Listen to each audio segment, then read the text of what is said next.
In London in the 1960s, I want to talk about. Well, just before the 60s, I'd spent my last couple of years in the army in Ireland here, and I joined the army in Clonmel in late 1959, very early 1960, and I'd done my recruiting in Clonmel. I was recruited in Clonmel and spent 6 months there and passed out in Clonmel as a fully qualified infantryman. And I was posted just at the end of that to Spike Island, and I spent a little summertime there with FCA, and they usually put in a regular there looking after the FCA people in the camp. And I spent 6 months there and was posted to Collins's barracks in Cork in the Engineer Corps. And the engineers in the army are a corps that they're about the best paid group in the army. The engineers, you get all kinds of work. There's usually technicians, what they call the technician corps. They come from Naas. They'd be young lads that would have been in the army since they'd be about 14, and they'd be doing all the trades like electricians, carpenters, plumbers, all that kind of stuff.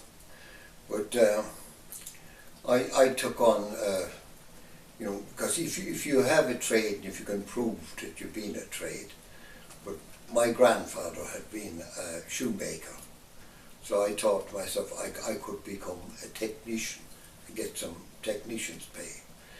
And I done that for, he was a shoemaker, so I said I could do what's the cobbler, and I spent some time with the local cobbler, and about a week, and I proved that I could sole and heel shoes.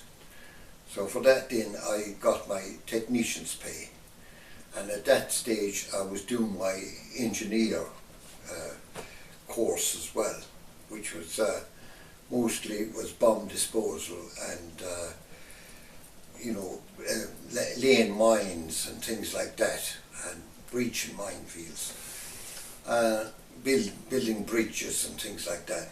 But I was fully qualified in as an engineer, and I still was only about 6 months in the army when I decided that the army wasn't for me. You know, I wasn't very happy just sitting around in a billet, polishing my boots and doing army type of things, even though I had was a fully qualified engineer, had passed out as an infantryman, and I thought to myself I wanted out of the army, and I still was only 16 and a half. So I told the local corporal and the engineers that I wanted out, and that I could prove that I was underage, which was when I was 16 and a half. And he said that should be no problem. We could get the birth certificate and go through the motions of so that I could get my ticket out of the army. And very early in 1960, I got the Innes Fannel from Cork, and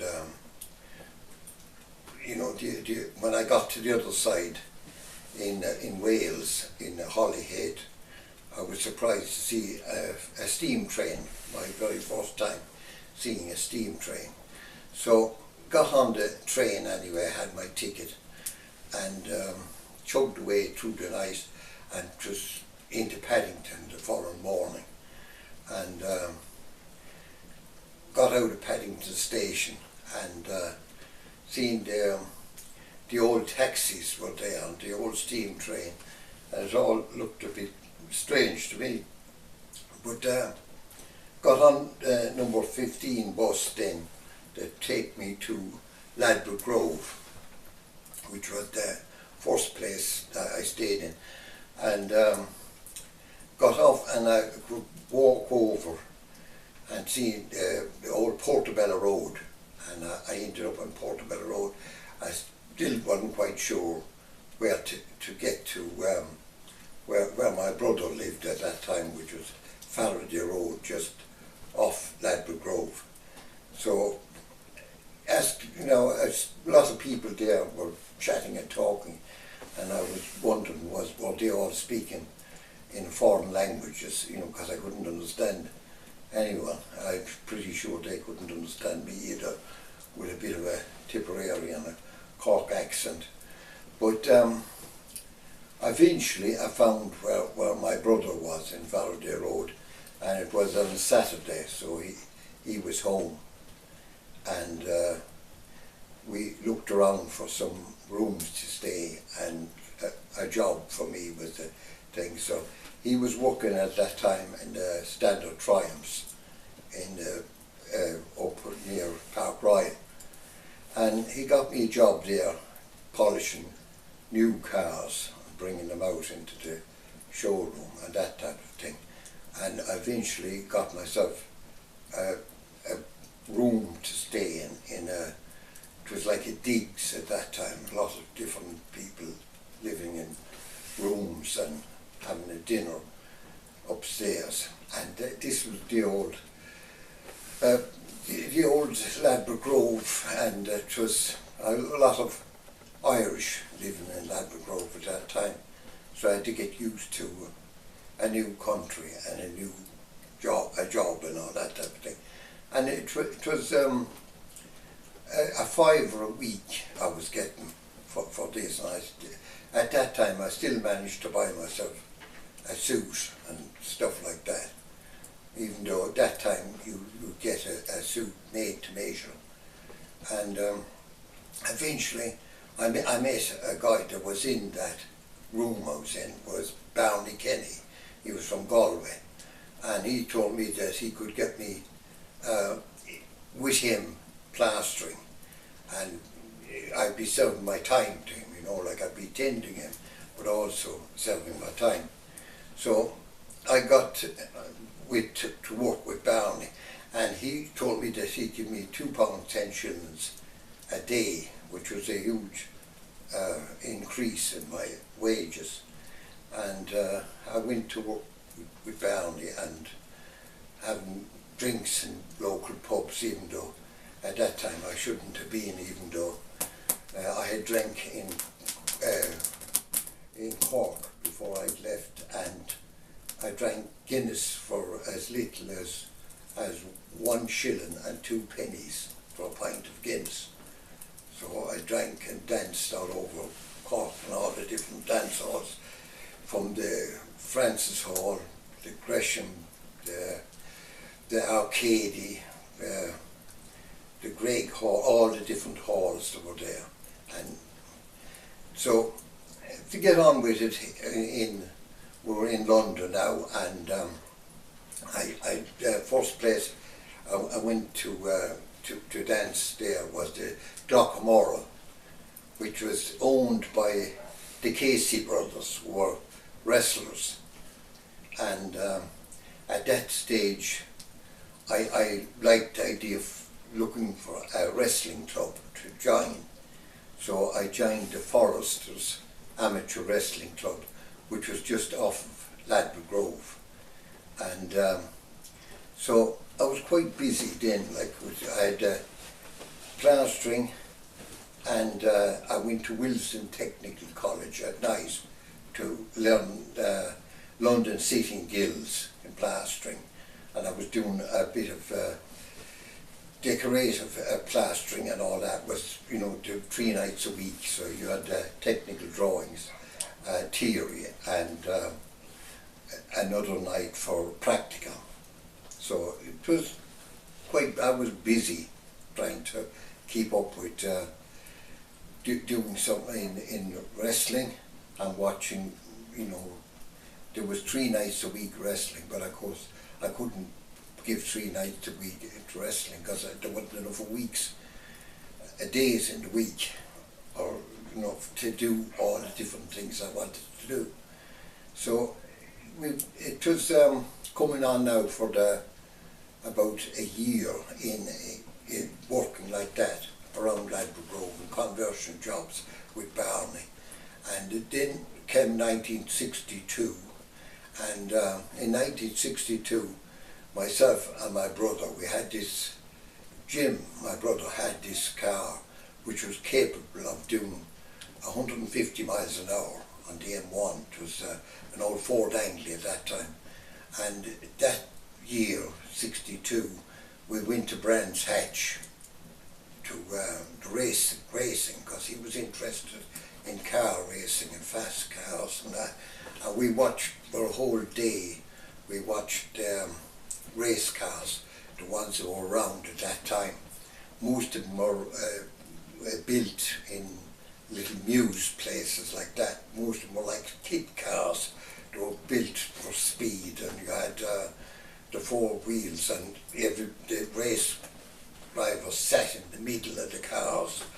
And that particular time was coming into 62, and the next, this was on Boxing Day, which we would call here St. Stephen's Day, and in England it was called Boxing Day. And of course boxing meant box, given the Christmas box was given on Stephen's Day, and in all Victorian, Georgian houses they had a box room, and that was the place for the servants, further back than that, got their Christmas box.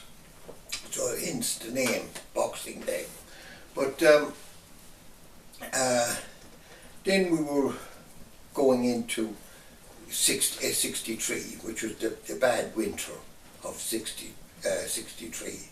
There was snow everywhere, and I got a job in with Plastering Limited. That was a company that was in Brixton. Most plasterers were out of work, including my old friend Barney. He had no work to do, but I was lucky. I got myself a job with Plastering Limited as an apprenticed improver, and at that stage I was still going to Wilson College at night, studying cornice work and doing all the intricate plastering. So that's exactly what they had, you know. In Plastering Limited I worked for a lot of jobs around Tierson's, around Victoria, in the big high blocks. And just around that time, the foreman came to me and he said, "We're giving you a transfer. We're transferring you to the Treasury. You're going to be working in 11 Downing Street." So I was surprised with this. This was a new, you know, Downing Street. This is surely down the West End, where I was really, Victoria. I wasn't that far from it. So you're going down to 11, so we have to arrange to get you a pass to get into 11 Downing Street. So, well, I was, at that year I was living in Shepherd's Bush, so I got myself a bus from Shepherd's Bush to Trafalgar Square and walked down Whitehall into 11 Downing Street, and past the Horse Guards Parade and all that, but the soldiers are sitting on a horse with a sword, all ceremonial, and big breastplate and all that kind of stuff, and down and turned right into 11 Downing Street, get my pass to the security there, and went in, and I was working with 2 old Cockney boys, very old men, as I thought. They wouldn't be as old as I am now, but they were, to me, at 17 and a half, these were ancient people, 2 men, and they had hearing aids, and they were grey-haired, and they must be in their, say, late 50s or coming up for 60. I thought they were very old. And I was attending them, and they were doing mostly like dropping big plumb bobs down the walls, because they had to be dead plumb, and putting in like what they call dots.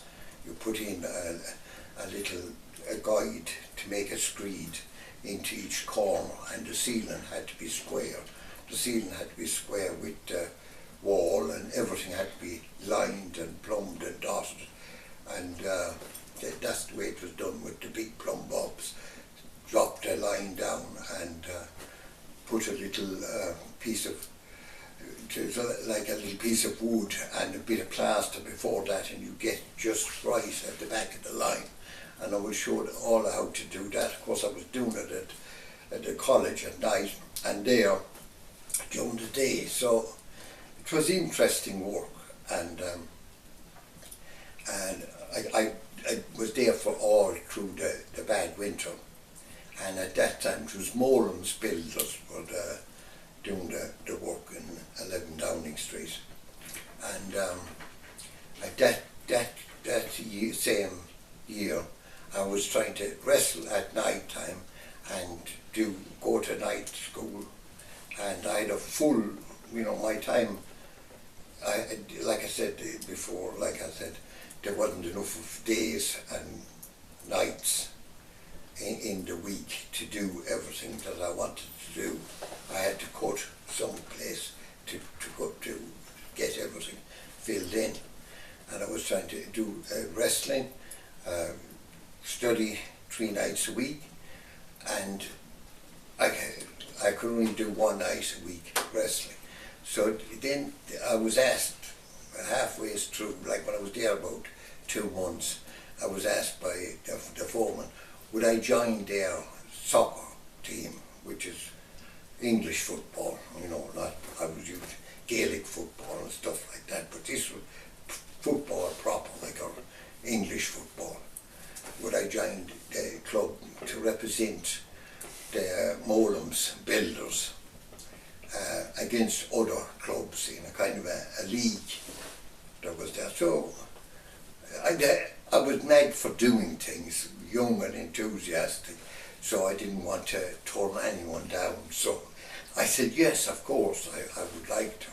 And they gave me, I was training then for the soccer with them to represent Moram's builders above all things. What I would have called soccer, but of course all my pals there, they would call it football, because I was the only Irish young fella amongst all these Cockney kids. So I played football, and I played on the wing for the team, but I don't know, was I very good to them at soccer playing, but I did play it, and did represent them, and played as good as I could, and got my place on the team fairly regularly. And eventually then we seen through the bad winter, we came into the following year, which was 1963. One of the most exciting things in '63 that had happened, well, lots of things exciting, because at that time, the first time, the little radios come out, transistors radios, and I always liked to keep up with the times a bit. So I got myself a transistor radio that would fit down here in the top pocket. It was a very small radio. I bought it in Portobello Road. There was an old Cockney boy out, what they call barrow boys, and he was selling them. And he was saying, we have a big enterprise, me and my brothers. The 2 brothers goes out and robs them at night, and I sell them here in the day, like here to you on a Saturday, and anybody will buy them. And that's why I can be so cheap. These radios, you pay 100 if you went into any shop to buy these, but you could buy them here from me for a tenner, and he'd go like that, there, a tenner, take it away. It was robbed last night by my two brothers, and I'm selling it to you today for a tenner.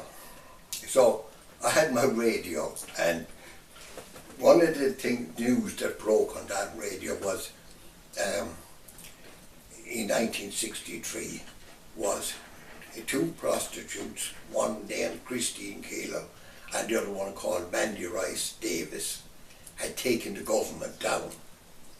They'd implicated TDs, belonged to Hal Wilson, Hal Macmillan at that time.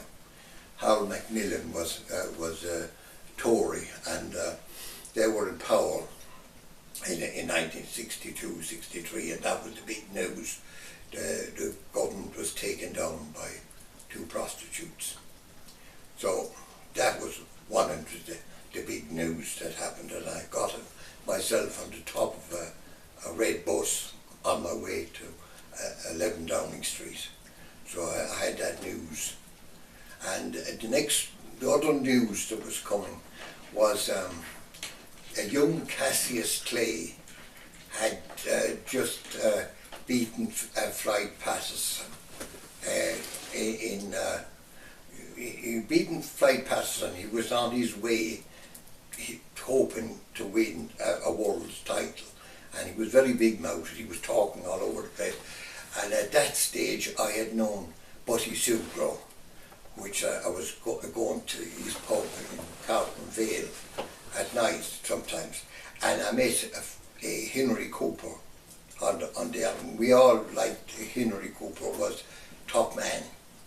So he was to come to box Henry Cooper in Wembley Stadium, and I was working out up at Buddy Sugro's upstairs with weights, doing weight training, and Buddy Sugro was a magnet in London for attracting all kinds of big stars and people that would arrive. Whoever would come, Buddy would get the news, and he'd have that person in his pub. It was a Nelson in Carlton Vale, and he'd have him there. But I was working away with doing a bit of weight training this evening. Myself and Bill Dave Parkinson from Belfast. We were only two young lads. We were about 17 and a half, 18, that kind of age. And young Cassius Clay came in. "Hello, boys, how are you?" And he's speaking to a real American accent. And he joined us, and he done a set of weights. We were on a bench, and we were doing fairly heavy weights, and we were going down below parallel and touching the floor and coming back up and going back that way with the weights. Scott Buddy had showed us this particular type of exercise, and we thought nothing of it. And Buddy had put out posters even saying that Cassius Clay was going to box Mickey and Kane, which was a local bit of a hard man going around the pubs drinking, and he knew Martin Torrent and a few Connemara men that were boxing. So he said he was going to box Cassius Clay that night in his pub. So he put posters up all over the place to draw a crowd that would come in, and of course there'd be no Cassius Clay and no boxing. So but he had suggested to me, he got me a ticket to go to Wembley to watch Cassius Clay versus Henry Cooper. So I thought that was fantastic. That was the most exciting thing that happened, as far as I'm concerned, in 62, 63, to watch Cassius Clay box Henry Cooper. And Henry Cooper, who I knew and met because Henry was a plasterer. Himself and his brother George were two plasterers, who he happened to also be the best boxer that ever, at that time, was the best of all the different heavyweights and boxers that were in London. Henry Cooper was the bee's knees, the man. But we thought poor old Cassius Clay will get a couple of slaps from Henry and he'll go back to America and we'll never hear of him again. But of course, we all know now what happened. The third round, Henry caught him with a left hook and put him sitting on his arse in the middle rope, and he dropped to the canvas. And only for Angelo Dundee slit his glove when he went back to the corner and left horsehair out of the glove, and he came back out and he put the hand out. Only for that, it would have been Henry Cooper would have been the winner of that fight. So I wasn't to know then, but and 10 years after that, I was going to be in Dublin, in Croke Park, watching Al Blue Loose and the then Muhammad Ali box, and I was to be Bushy Sucro's minder. That was 10 years from then, but I wasn't to know that at that time. But things travelled on from then. That were the two exciting things that happened in 1963.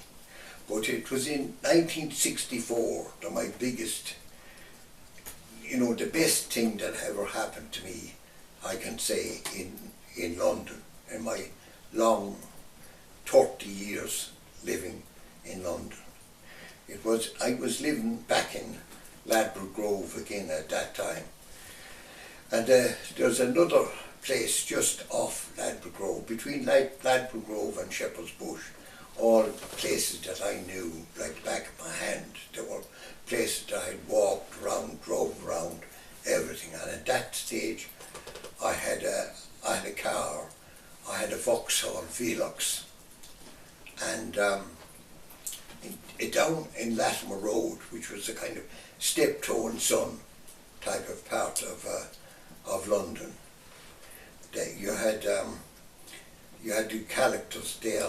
They worked in old cars underneath, like they have in the East Enders now, the Archers and Phil Mitchell. That's the only thing I can think of that would bring it to anybody that young today or younger than me and would wonder what kind of place.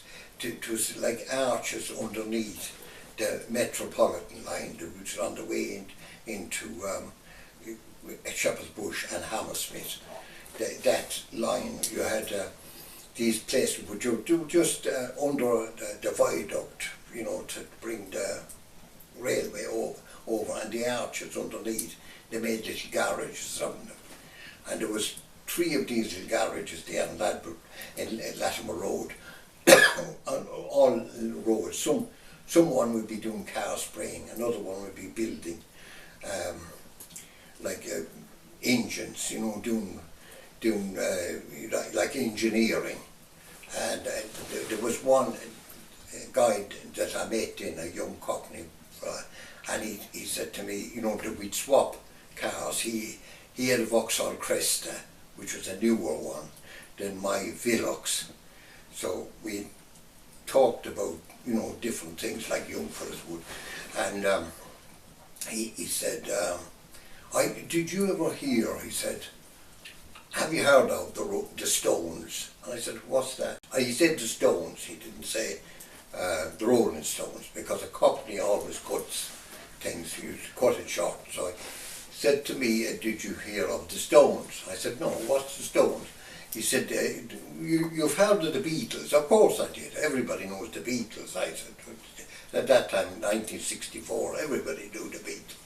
So the Rolling Stones, he said, are going to be bigger than the Beatles. The Rolling Stones are local, he said, and they're great guys. He said they've just made a couple of different records, and they're going to be in the 100 Club tonight. He said, would you like to see them? Because we were making a deal with the car, and we dealing with the car.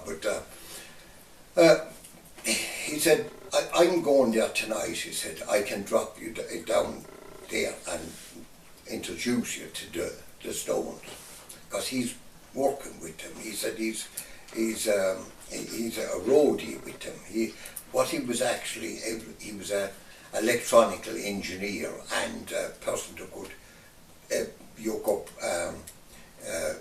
amplifiers and electronics and lights and all that for the Rolling Stones. So he was part of the Rolling Stones. So he said he'd take me down. We went down there, and there was a big queue waiting.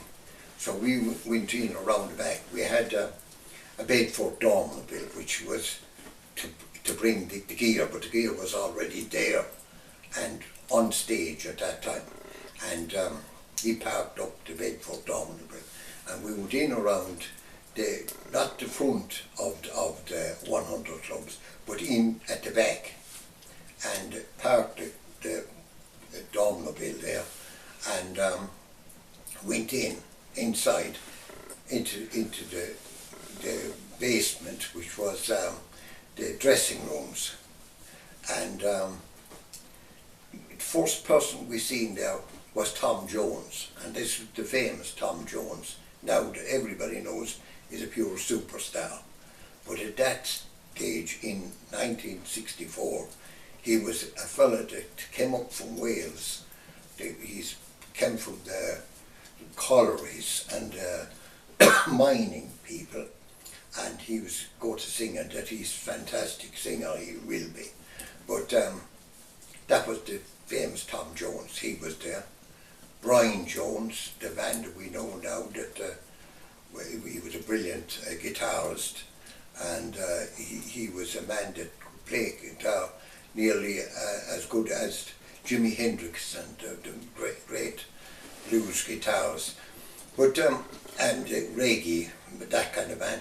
But this man, this was all rock and roll, and Brian Jones was he was more like what you would call like a public college boy. You know, he was very well spoken and not like most of the other in the Rolling Stones.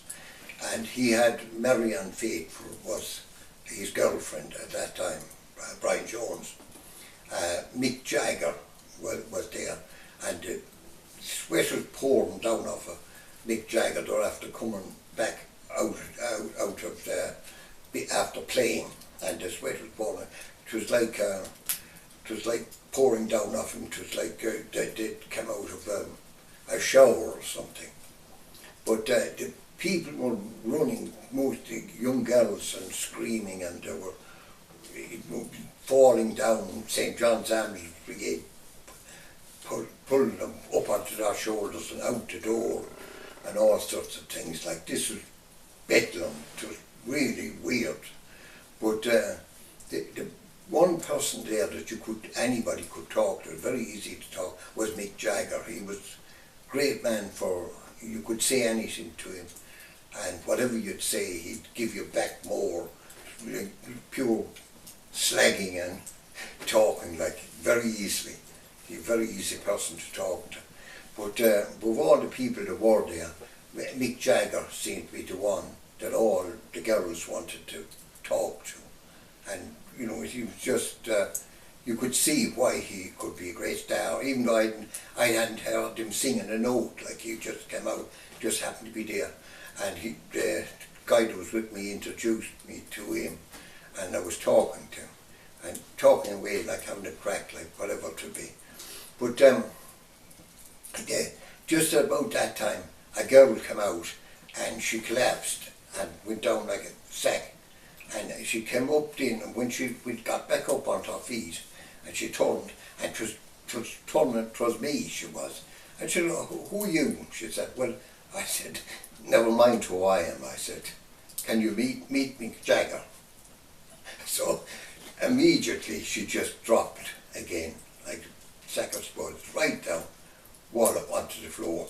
The St. John's Ambulance Brigade man was trying to put her into a recovery position, try to see to her. But days went on like that anyway. It was weird. It was at the end of it now, and they had to get out of there. So the road manager came and he said, this is what we'll do. And he spoke to Big Jagger and a couple of the others and explained what's going to happen. Because it was like a military exercise. What happened was when they had to go, the road manager came out and he said, now go, go, go, he said. And it was like that. They raced, and there was a London taxi, a black taxi, and there was one door opened and they all ran into that door, like the big doors were open, and at the other side the other door was open. So they ran through the taxi in one side and out the other. And then they had another old automobile, a Bedford automobile, which was the most common van at that time. It was either that or a Thames van, a Ford Thames or a automobile, but these were the automobiles they were using. In the side door they went to the automobile, bundled in every old way and anyway, and Marianne Faithful and all the other people that were with them, and all the people in the Stones, which was a huge gang. Like there was a lot more than the band itself. So there was a screech of rubber and tyres, as much as you could get out of any old Bedford automobile, which are only old side valve engines. But they did make that go, and it could go. They got out of there like a bat out of hell, and the taxi was left with all the girls around it. They stormed the taxi, one doors, they were piled into the taxi, but there was nothing in the taxi. The taxi was a decoy. But so I stayed on with the old pal, the young fella, and we got all their priceless equipment into the old automobile that he had, including Brian Jones' priceless, no doubt, guitar, which was an acoustic guitar. I don't even know what that means, but that's what it was. And he could play it, and he could play it better than just about anybody. And he was regarded as the Rolling Stones, the sound of the Rolling Stones.